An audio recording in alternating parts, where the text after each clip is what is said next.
The worst part was the whole charade. And this is why the charade is worse than what Biden said. You cannot merely object to the sexualization and mutilation of children while talking straight-faced with a clown man.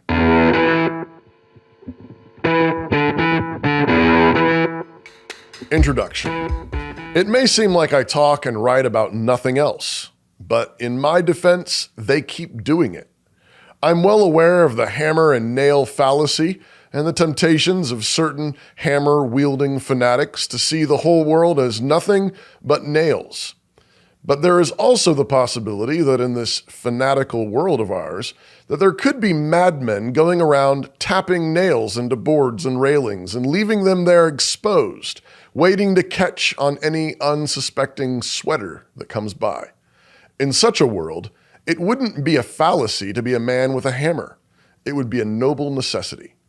And so that is my defense. Not everything is a nail, but there certainly are a lot of nails sticking out and up in all manner of angular positions. And so here I am once again to insist that conservatives actually act like conservatives. Let us be done with half measures, compromises, and slightly left of early 2000s Democratic talking points. I mean, even Barack Obama would not have publicly supported Dave Rubin's delusional marriage to his sodomite partner, at least at the beginning of his presidency, not to mention his Margaret Sanger light eugenics and freezers full of breast milk. Not following arguments. There are several things to note, but the overarching point is the inability or unwillingness for many conservatives to follow an argument, unlike, for example, many liberals and leftists. Yours truly was quoted recently in the Idaho Statesman saying shockingly Christian things like, "Only the Christian God sent his son to die for you, and therefore we should follow him and trust his words and laws for all public morality." It was shocking, I tell you. And apparently, even some Mormons would be shocked. Also, apparently, this editorial was written by someone who gets out as much as the folks at Meet the Press on NBC. Now, the whole argument was a grand example of a sort of slippery slope fallacy, except I might call it the slippery incline fallacy, since several of the conclusions the author suggested were the sorts of things you couldn't get out of a stoned magician's hat. Yes, I'm a Christian pastor, and yes, I'm on the board of the Idaho Family Policy Center, which is an explicitly Christian and Bible-based political action group seeking to influence Idaho's lawmakers to make biblical and Christian laws. Yes, that's true, and I'm not sorry at all. But then, the opinion writer, one Brian Clark, quotes some Iranian law code referring to Sharia law and says something along the lines of, "What about that?"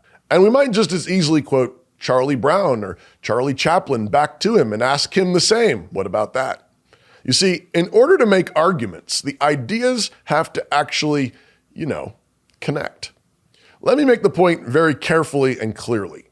Just because someone believes the Bible should be the basis for all human morality, including the public square, does not mean, and follow me closely here, that they want the Quran to be the basis for all human morality.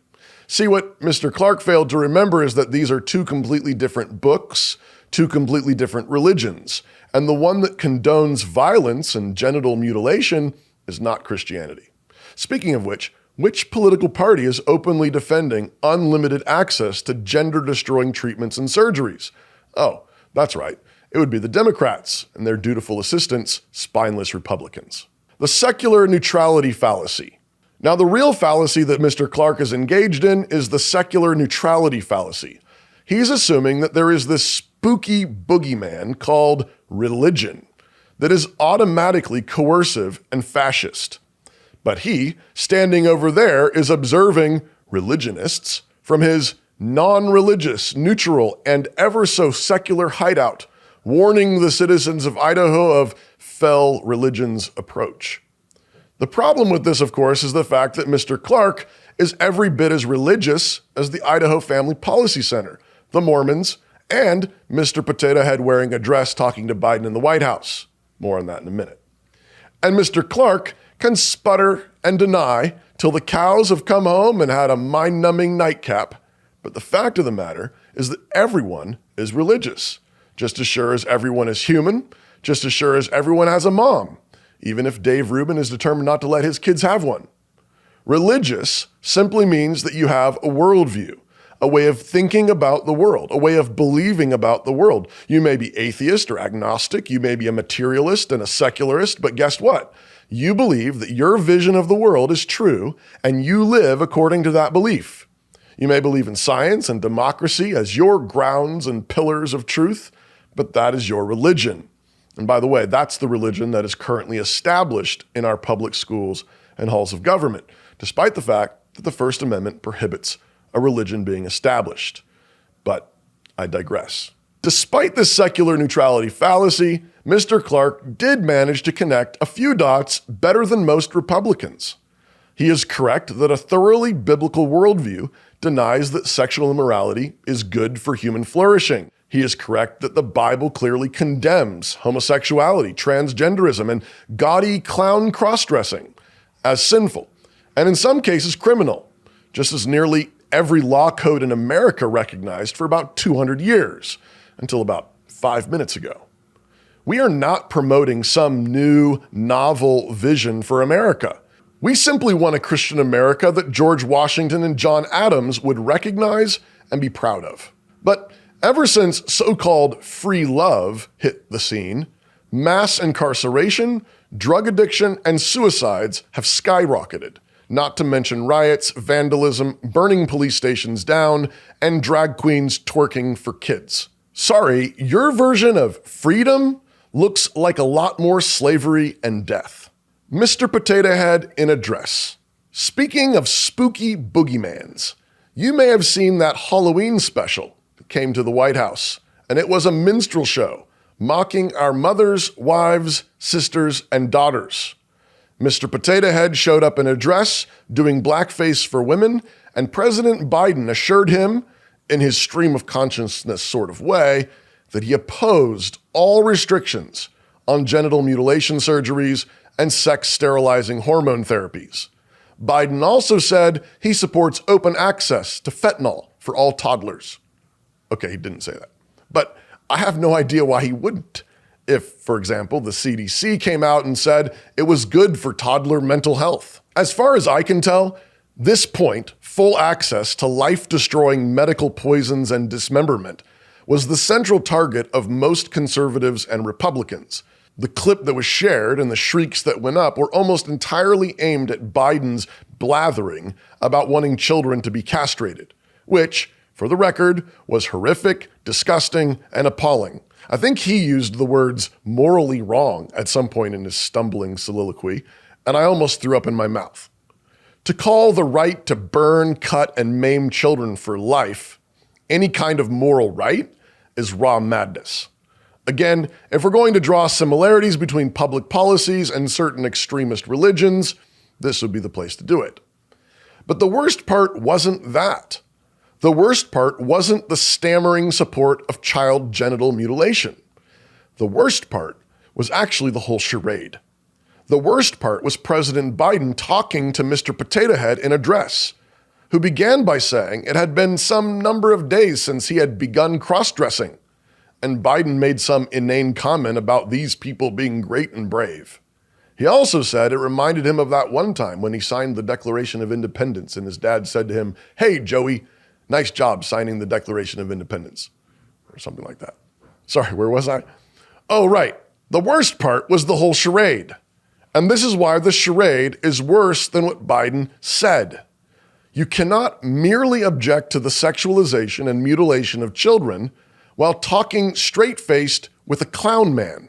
If you admit the legitimacy of LGBTP perversion in adults, then there is absolutely no reason why you may prohibit children from learning about it. If dressing up as a clown is a morally legitimate, brave, and virtuous thing for adults to do, you cannot consistently ban children from being taught about clown life and clown virtues. You cannot admit drag queens to the public square as one reasonable opinion among many and then ban them from public libraries and schools. Are they a morally virtuous option or not? But the same thing goes for divorce. adultery, fornication, pornography, homosexuality, buying eggs from a catalog, mixing up babies in test tubes, renting wombs, and mangling the natural family in general.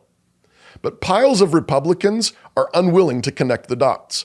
Piles of so-called conservatives want to camp out halfway down the water slide. But you can't get on that slide of immorality and stop halfway down. You can't jettison biblical morality when it comes to your porn habits or adultery, and then magically pull biblical morality out of your traditional values hat when they want to twerk in public parks for kids or chemically castrate them. Conclusion. And so, yes, this brings us back to Jesus. Will we trust the word of man or the word of God? Will we trust human consensus, or will we trust the God who sent his only son to die for sinners? And let us be clear, this God, the Christian God of the Bible, sent his only son to die for all kinds of sinners who have committed all kinds of sins. This God sent his only son to die for conservative sins and liberal sins, Republican sins and Democrat sins. This God so loved the world that he gave his only son, so that all who believe in him might have eternal life. God sent his son for homosexuals, for the effeminate, for adulterers, for fornicators, for cross-dressers, and for those who have mutilated their bodies or helped others do so. And since God sent his only son to die for all those sins, the hopelessness of conservatives must die, and the despair of leftists must die. Both imprison men and women in dark prisons where they simply refuse to believe that they can be forgiven, cleansed, and made whole. Guilt, shame, regret, failure, hurt, all these things are hooks in the hearts of people that cause them to give up, to think it is too late, that nothing can be done, to succumb to whatever they think is safe. But the consensus is not safe. Some moral tradition is not safe. Christ died for sinners, and he rose from the dead to make all things new, to make men new. That is the only safe place to be. Behold, what manner of love the Father has bestowed on us, that we should be called the sons of God. Hereby we perceive the love of God, because he laid his life down for us. 1 John 3:1. So come and welcome to Jesus Christ. Evangelical elites and the progressive media complex want you to think that Christian nationalism is hopelessly racist, bigoted, and an idol for right-wing Christians. Is Christian nationalism the golden calf of the religious right? Or is it the way forward? Stephen Wolfe provides an answer in the new book, The Case for Christian Nationalism, which I'm looking forward to reading. Click the link below to order today.